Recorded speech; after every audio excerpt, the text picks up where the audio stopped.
सध्या चिमण्यांची संख्या मोठ्या प्रमाणात कमी होत आहे. चिमणी वाचवण्यासाठी अनेक संस्था व सामाजिक संघटना पुढे येत आहेत.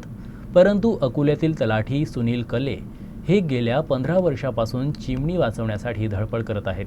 त्यांनी घरातच अनेक धान्याची घरटी लावली आहेत. सध्या स्थितीत त्यांच्या घरात चिमण्यांसह विविध पक्षी पाहायला मिळतात.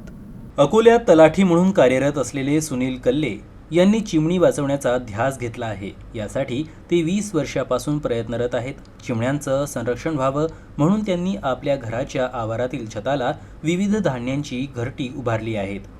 मी सकाळी लवकर उठून जवळपास मागील 20 वर्षापासून पशुपक्ष्यांची सेवा यासाठी करतो की दिवसेंदिवस पशुपक्षी कमी होत चाललेले आहेत आणि पशुपक्ष्यांना उन्हाळ्यामध्ये चारा पाणी भेटत नाही आणि ते इकडे ते भटकतात आणि बरेच पक्षी उन्हाळ्यामध्ये मृत्यू पावल्यावर सापडतात. त्यामुळे मी पशुपक्ष्यांना रोज सकाळी उठून चारा पाण्याची व्यवस्था करतो आणि त्याच्यामुळे आम्हाला आनंदही मिळते.